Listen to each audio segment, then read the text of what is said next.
Hello, everyone. I'm John O'Loughlin. Welcome to McDuff Lives. And it's Thursday, the 4th of December, 2025. I'm doing another special show today from the JFK Historical Group conference held in Dallas the past weekend, November 20th through 23rd. And featured one of the speakers, Mr. Dory Wiley, in my previous show. Now I'm going to feature one of the other speakers. His name is Casey Quinlan. Casey Quinlan is a high school history teacher who has been working on JFK for 51 years. His research has been published in many different publications, and he's put together for this particular one a short but very compelling case that it's the government itself that killed John F. Kennedy. It was the government acting through the military, the CIA, and, associates. Lee Harvey Oswald, what was his role? He was already working for the CIA, already working for the FBI. They knew he was a Fed, and they set him up as a patsy. And that is the theme that we're going to explore today with Casey Quinlan. And so let's go.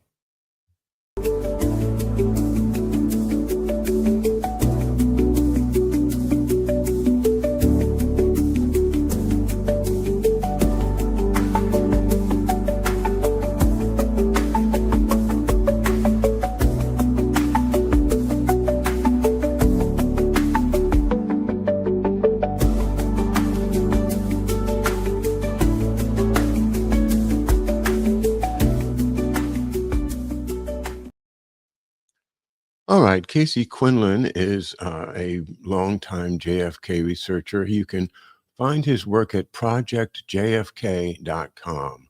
And he and his partners, Brian Edwards and David Knight, not the famous one from a podcast, but David Knight, the researcher, are the principals of Project JFK/CSI Dallas, and you can find it at that website, projectjfk.com. I invite you to check it out. And with that introduction, I want to go ahead with Casey Quinlan's presentation. Now, what I have done is I have taken two clips out of what was a much longer presentation. Casey Quinlan, a very good, comfortable speaker, but I'm leaving out a lot of the anecdotes that he offered, but also some very good material about what happens to whistleblowers and about people who knew in advance that the assassination was going to happen. To go through all of that, I wouldn't be able to do it in one show. Maybe I'll do that in another show. But let's pay our attention to this part now, in which we're talking about Lee Harvey Oswald himself. And proof is now coming out, especially through the May 25 release of JFK documents by President Trump, that government agencies, the CIA, the FBI, the military, they're not stupid. They knew that there was Lee Harvey Oswald as a Marine, as a CIA, as ONI, and after September of 1962, actually an informant for the FBI. So I think what we're going to find is a pretty compelling case that there has been exactly the cover-up that I am charging here at Undo the Coup, that the coup has to be undone, and the people that set it in place are the ones named by our speaker, Casey Quinlan. So let's get started.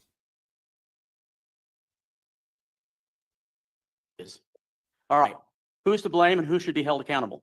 The United States government, the United States military, the Pentagon, the Joint Chiefs of Staff, President Lyndon Johnson, FBI Director J. Edgar Hoover, and all three autopsy doctors, Humes, Boswell, and Fink. Admirals Galloway, Admiral Kenny, Admiral Burke, and Air Force Joint Chiefs of Staff Curtis LeMay. They are fully responsible for this cover-up and fraud in the murder of President John F. Kennedy. This fraud has been faithfully maintained for the past 60 years plus by every United States governmental commission and was propagated by and memorialized by the Fourth Estate, American journalism, and the electronic media.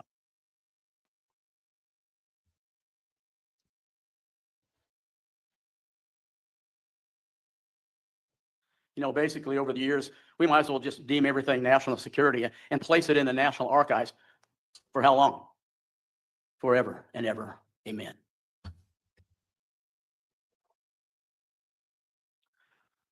These are the guys. You want to go after somebody? This is fraud. And I'm going to show you where the fraud is. But these are the guys who we should hold responsible right now, and we can. Now, one of the individuals got a hold of me and says, these guys are all dead. And I said, I don't care whether they're dead. They're responsible for accessories after the fact. And they're just as guilty, if not guilty more, for covering this thing up. All right.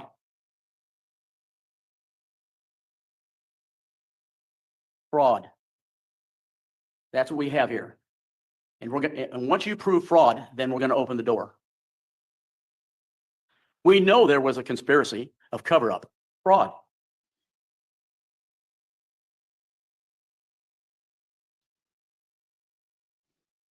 Boy, I do feel like Ed right now.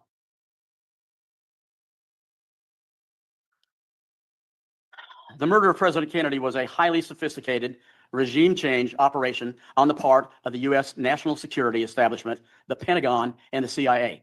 I know we beat the CIA to death, but you need to understand where the CIA came from. It is the right arm, covert arm of the Joint Chiefs of Staff who operate under the Pentagon. The key to understanding the murder of President Kennedy resides within the concealed history of NATO. You know, once you get into NATO, I think we'll be able to find stuff. Hell, we've been trying to get into the Kennedy assassination for 62 years. We still don't have all the stuff. And you know, we're a free democratic society. At least I've been told. Once you see the concealed history of NATO, its implementation and execution of CIA and U.S. military covert assassination packages. That's where this lies. A solution to comprehending the execution of President Kennedy, the answer and the causes of the execution of President Kennedy lie in the ashes of World War II, the birth of the Cold War, and the creation of the American national security state. You can't just pick out November 22nd and say, okay, I got the answers. You got to dig. You got to dig deep and say, how did we come up with assassination programs? They come out of World War II. But then, you know, once you hit World War II, then you got to keep going back and you got to keep going back. That's what's called history. But then you've got to dig into it.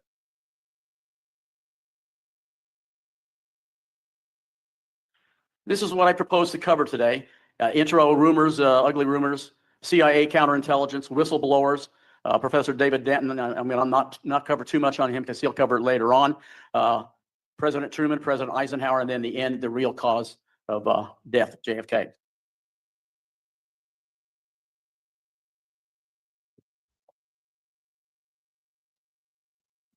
Those who suffer from conspiracy phobia are fond of saying, do you actually think there is a group of people sitting around in a room plotting things?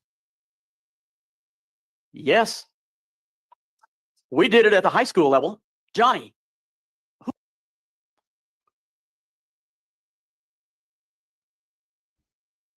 I skipped ahead a little bit here. Anecdote about plotting things in the high school principal's office.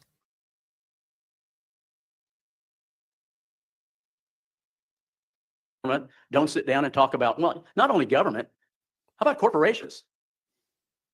Well, we don't call it conspiring. It's just part of business. This is how we do things. Okay, January 27th, 1964.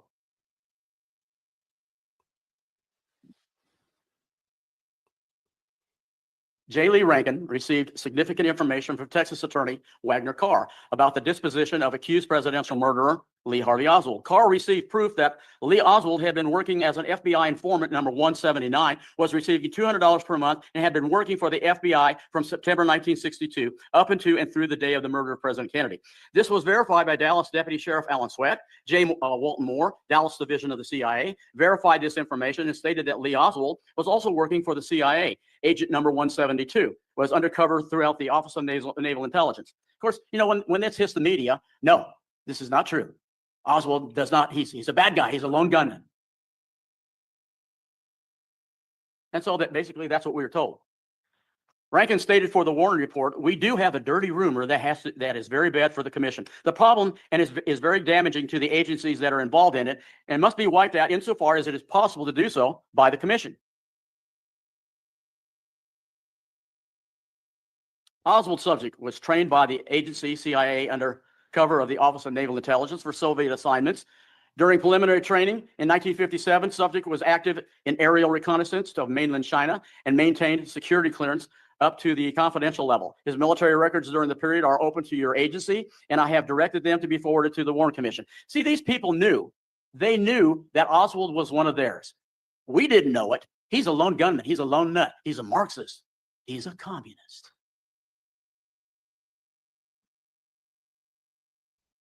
Subject Lee Harvey Oswald, memorandum from John McCone to Director James Rowley, Director of Secret Service, dated March 3rd, 1964. A United States Marine trained by the CIA as an agent and operational agent controlled through the Office of Naval Intelligence for assignment in Minsk, Soviet Union. An FBI undercover informant infiltrating radical groups in New Orleans. Lee Harvey Oswald received additional indoctrination at our own Camp Perry site from September 8th and through October 17th, 1958, and participated in a few relatively minor assignments until assignments were made for his entry into the Soviet Union in September of 1959. Now, those of you who have read documents understand this already. I'm just repeating this as the story goes here. Now, this was never released to us, and if it was released, the American media, the journalists, said it didn't happen. No, he's a lone nut.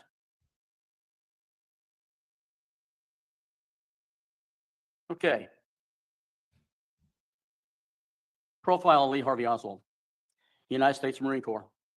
Agent, Office of Naval Intelligence. Agent, Federal Bureau of Investigation. Agent, Central Intelligence Agency. Why was he working at the Texas School Book Depository Building on Friday, November 22nd, 1963? In the military, I have a 201 file. That jacketed tells everything that I am and who I was doing and what I was doing inside the United States military. Buildings have 301 files. The Texas School Book Depository Building is a 301 file that can be used by military intelligence, CIA, and I believe that it was operating at that time, housing people like Lee Harvey Oswald. Now, that's been brought out in several books, and I need to show you a reference where to find those. The question is, did the U.S. military use the Texas School Book Depository Building for military purposes on Friday, November 22nd, 1963?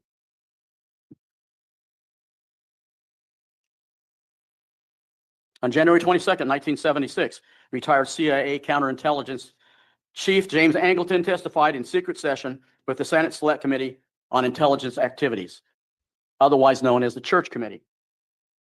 42 years later, the 74-page transcript of Angleton's testimony is still in a state of secret, according to the Mary Farrow Foundation, in comprehensive listing, still classified by JFK material. President Trump released 81,000 documents, classified documents, in May of 2025. 80 pages of Angleton's closed-door testimony was released and unredacted. I hired Lee Harvey Oswald, recruited him from the United States Marine Corps and the Office of Naval Intelligence. We hired him as a CIA operative, a low-level agent, and sent him to Russia. Now, when I read that to some of my people in my church, one person jumps up and they go, so you're basically saying Oswald is CIA and he was sent to Dallas to kill the president? I said, no. He will become what he always said he was, is a patsy. He was a He was a patsy. Well, that's the clips that I wanted to show from Casey Quinlan's presentation in Dallas on the 21st of November of 2025. The first memo, the one with the yellowish color, is so important, and I would love to see a copy of it. It was from John McCone, who was the CIA director who took over after Kennedy fired Allen Dulles. It is dated March the 3rd of 1964, which is pretty early on. And the contents of the memo were read by Casey Quinlan, but I don't see the transcript itself. I mean, I don't see the memorandum itself. I would like to see it. And the same thing as to the testimony of Angleton at the House Select Committee on Assassinations, the Church Committee, which has not been released, but Casey Quinlan got some 79 pages, he said, and he was able to get a copy and read that to us at the end of the presentation. If all three of these things are verified and true, then to me the question of who ran the coup directly flows from the people named by Quinlan in this presentation. And those people, of course, were not on their own. They were working for their superiors and on up the chain of command in the CIA, in the FBI, in the National Security Administration, and all other adjacent agencies. That means that it really does go to the top. And that, of course, is responsibility of the president after Kennedy is dead. If Johnson is really the president, then it was his duty to uncover all of these things immediately for the American people. And the fact that he did not do so includes him in the coup. Whether he knew about it in advance or not doesn't matter. We have suffered, as Quinlan says, a regime change. This was a regime change assassination, a coup d'etat. And until we, as Americans, face up to that, stop being in denial, we are going to continue to suffer under this totalitarian government. That's all I'm going to say today. I hope you take this very seriously, and I'll look forward to talking to you again soon on this subject. Actually, we're going to have a special guest Monday morning at 11 a.m. on Undo the Coup. It's going to be MC Armstrong, author, who was kind enough to invite me to the Dallas gathering back a week and a half ago, and where I met all of these very, very important researchers, writers, and fellow human beings. So Marcia and I will be here tomorrow at 11 a.m. Look forward to our weekly chat, and we know you're going to be participating in the chat room. Looking forward to seeing you then. Thanks again. Bye-bye now.